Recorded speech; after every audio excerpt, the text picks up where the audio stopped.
जानकारी लीजिए, आप भी खुश हो जाइए और दूसरों को भी खुश रखिए। आप भी स्वस्थ हो जाइए, दूसरों को स्वस्थ रखिए। अभी कुछ समय पहले मैंने एक वीडियो देखी थी, उसमें मुझे कई चीज सीखने को मिली थी। स्वर्ग और नर्क दो चीजें तो हर इंसान जानता है। एक बूढ़ी माँ थी, तो वो अपना काम करते करते ये हुआ कि उनकी एक डेथ हो जाती है।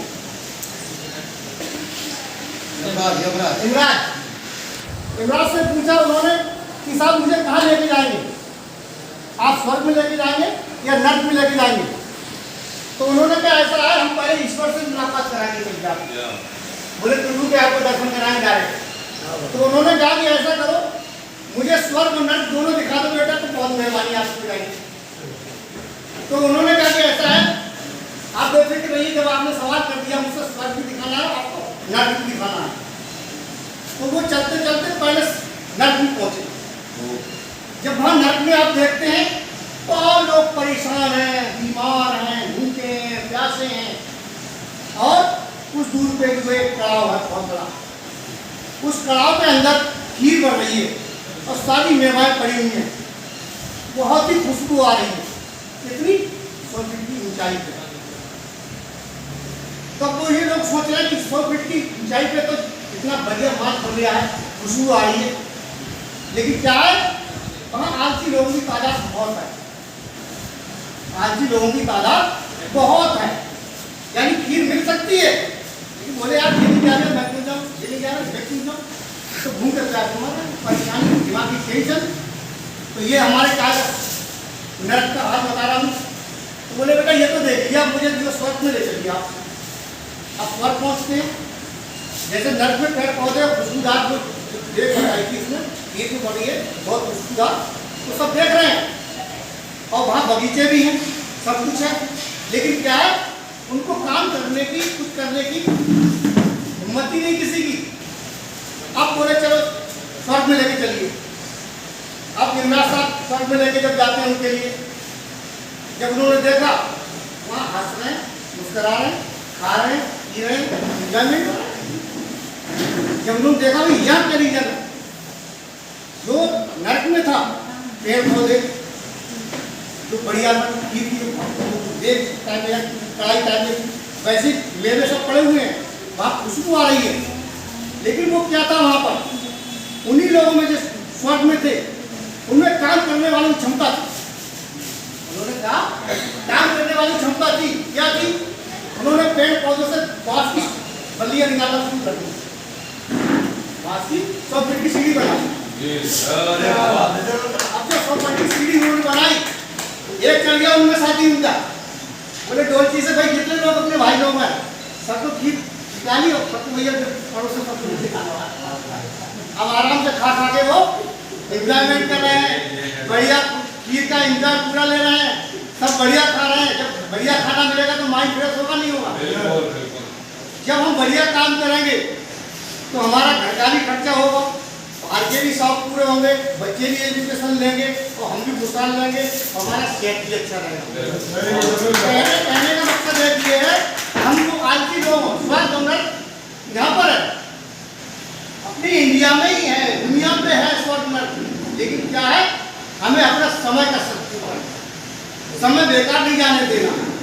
जो लोग काम नहीं कर रहे हैं उनके लिए कम समय देना है, और जो काम ज़्यादा कर रहे हैं उनको हमें 70-80% समय देना है। स्वर्ग नर्क की जो परिभाषा मैंने बताई थी आपके लिए, तो खीर जो है स्वर्ग में भी थी, खीर नर्क में भी।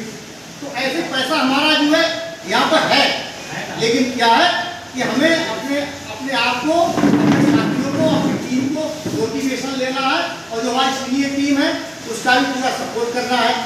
एक ये बात तो हम एक्सपीरियंस शेयर किया मैंने, अभी हम आराम में थे तो एक पेशेंट जो आया, जो पेशेंट हम नया बाइक चेकअप कर रहे थे, तो मैं चेकअप की तरफ ध्यान रखता हूँ, थोड़ा बड़ी की सुनता रहता हूँ। तो हमने बताइए आपकी दिक्कत क्या है? बोले साहब कुछ बताने आया हूँ मैंने भैया यहाँ बताने ना, इसका जो बेड भी देने वाले ज़्यादा आते हैं, तो हमने भी बताओ क्या न्यूज़ है? बोले आपने जो आइटासिड सिरप दिया था, सिरप दे दिया था, जो मेरी पेट की दिक्कत थी, वो उसका रिस्पॉन्स बहुत बढ़िया आया था। 2 महीने खाया, 2 महीने में सब शुरू हो गया। तो मैंने कहा आप क्या चाहते हो? अब बोले मैं कितने टाइम तक? मैंने ऐसा है आप थोड़ा टाइम खाने के बाद में अगली बार में चेकअप करा लेना बॉडी का। अगर डिफिशिएंसी हमारे अंदर शरीर के अंदर आ रही है कोई कमी, वो चीज़ हो जाए आपकी सब सारी बीमारियों टाटा हो जाएगी, कोई बीमारी आपके पास नहीं आएगी, तो आपका स्वास्थ्य बेहतर हो जाएगा। तो सबसे पहले हमें प्रोडक्ट जो हम दे रहे हैं, वो व्यक्ति पेट का बीमार पिछले 1 साल से था, 1 साल उसकी समस्या चल रही थी पेट की, और 2 महीने में फिट हो गया। तो मरीज की बात को हमें सुनना है। अगर वो अच्छा कर रहा है तब भी सुनना है, और उसकी बुराई कर रहा है दवाई की तब भी सुनना है। लेकिन आप उसको मोटिवेशन लेके कैसे? सबसे पहले सवाल से ये करना कि भाई आपने दवाई ली थी, वो हमारी दवाई किस हिसाब से ली थी? जैसे एंटासिड है, बड़ा व्यक्ति है, एंटासिड की आपको 3-3 घंटे देना है, तीनों टाइम। डिगैस्ट्रिक 3-3 घंटे देना, तीनों टाइम। गिलोय टेबलेट है, दर्द में ज़्यादा बुखार की ज़्यादा शिकायत है तो आपको टेबलेट देना 2-2। कैल्शियम की कमी है तो आपके ये 2-2 टेबलेट सुबह शाम लेना है, और ज़्यादा दिक्कत है तो उसे 3 टाइम कर दो 2-2 टेबलेट। जब उसकी पूर्ति जब हो जाए 5 या 10 दिन के बाद सुबह शाम 2-2 कर दो, फिर उसके बाद 10 दिन के बाद एक करा दो। क्योंकि जो हमारे सिस्टम में जो बॉडी के अंदर कमियाँ आ गई हैं, तो हर आदमी इसका जो है एक्सपीरियंस जल्दी चाहता है, मुझे जल्दी बेनिफिट मिले, क्योंकि एलोपैथ ने हमारा माइंड बिल्कुल घुमा दिया है, इसका इंतजार नहीं करता। तो इसलिए थोड़ा दवाइयों की डोज हमें थोड़ी बढ़ाना पड़ेगी। भाई बच्चा है तो बच्चे के हिसाब से, अगर बड़ा है तो बड़े के हिसाब से डोज हमें देखना पड़ेगी। तो सबसे पहले मेन चीज़ ये, हमें ज़्यादा से ज़्यादा चेकअप करना है। जितने हमारे स्टोर हैं उन स्टोरों पे चेकअप पे ज़्यादा ध्यान दीजिए। और कहीं टीम में किसी कोई मान लो मशीन चलाना नहीं चाह रहा है, बहाना कर रहा है, तो आप उस बहाने के लिए पूरी तरह से काट करिए। भाई साहब जब तक आप सीखेंगे नहीं, जब तक आप मशीन बैठेंगे नहीं, जब तक आपके अंदर कॉन्फिडेंस नहीं आएगा, जितना हम डरेंगे उतना ही डरते रहेंगे। और दूसरी बात ये, हम टीम को कब तक सपोर्ट करते रहेंगे? मान लो आप हैं, अभी हमारे पास 10 स्टोर हैं, कल को हर लीडर्स के पास 100 स्टोर होंगे। क्या 100 लीडर्स, वो लीडर 100 घंटे दे पाएगा? घंटे कितने हैं भाई? 24 है। 24 में हम वर्किंग कितनी कर रहे हैं? 24 में वर्किंग कितनी कर रहे हैं भाई? 12 घंटे कर लेंगे हम, या 10 घंटे कर लेंगे। स्टोर हमारे पास 100 है, घंटे हमने 100 मान लो 1-1 घंटा दिया तो 100 घंटे कहाँ से लाएंगे हम? तो हमें अपनी डुप्लीकेट बनाना पड़ेंगे। जब तक डुप्लीकेशन नहीं करेंगे हम, तब तक कामयाब नहीं होंगे। अब टीम की ये देखना है, जैसे कि मान लो हर लीडर हर टीम उसमें नहीं पहुंच पाएगा। जैसे हमारी टीम है तो हमने ये सोच लिया है कि हमारे सीनियर नया भाई है, स्टार भाई है, अब्दुल सर हैं, आशीष मेहरा जी हैं, जितने भी लीडर्स हमारे हैं, तो उसमें ये नहीं है कि मान लो कोई लीडर्स को आप बुलाएं और वो लीडर्स ना आए। आपके लिए कोई ना कोई लीडर्स की व्यवस्था मिलेगी। कोई अगर लीडर्स नहीं पहुंचता तो उसकी भी मजबूरी होती है। आपने सोचो मेरे नहीं आया, उसका भी कोई ना कोई भाई पर्सनल वर्क निकल सकता है, या पर्सनल कोई मीटिंग ऐसी पड़ जाती है। जैसे आपके सर की बात है, मान लो मैं टाइम लेता हूँ तो मुझे कई दिन पहले कहना पड़ता है। क्यों? कि भाई आपके पास पूरा मंडल देखना है, मंडल क्या पूरा स्टेट ही देखना पड़ गया। कभी कभी मान लो अदर स्टेट अपना उत्तराखंड भाभी जाना पड़ गया।